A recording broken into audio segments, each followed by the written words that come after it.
Good evening. The NBL says Tasmanian fans must vote with their feet if the state has any chance of receiving entry back into the national competition.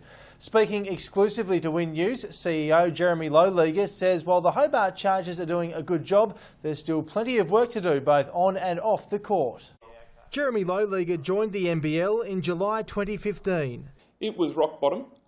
There was no revenue coming into the league, there were no sponsors, there was no TV deal in place. With a background in sports law, he was enticed into the CEO role by league boss Larry Kesselman. Since then, the competition has gone from strength to strength, so much so it's now considering adding more clubs. We will approach expansion with a fair degree of due diligence and not trepidation but caution. In 2016, the new Hobart Chargers president David Bartlett outlined his grand plan to have his club NBL ready within 3 seasons. We're not going to take risks with teams that might disappear in a couple of years' time. And so we will test the waters very carefully before making any decisions. The NBL is interested in 4 key areas. Any proposal must have an owner with extremely deep pockets, a range of corporate sponsors, a sizable fan base, as well as suitable infrastructure. It's here at the NBL's head office in Melbourne where Tasmania's future in the national competition will ultimately be decided.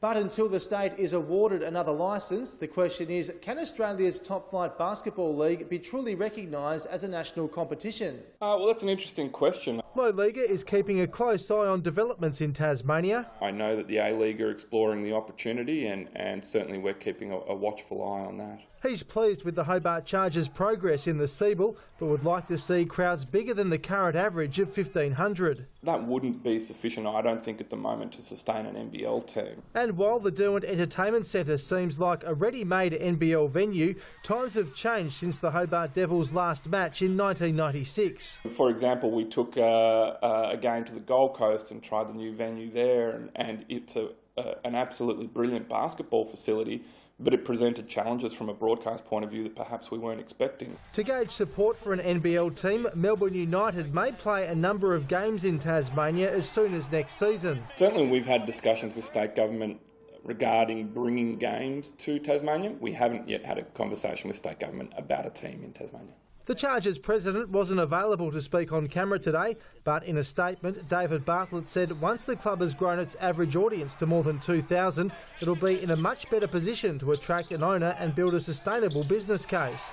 He says both Larry Kesselman and Jeremy Lowleger have been supportive, encouraging and open to dialogue, but acknowledges there's enormous amounts of work to do before Tasmania is NBL ready. I think his line was, we're coming.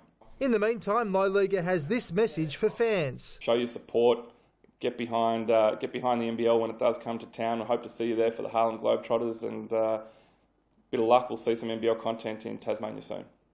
Enjoyed this Win News item? Like, tag or share with friends.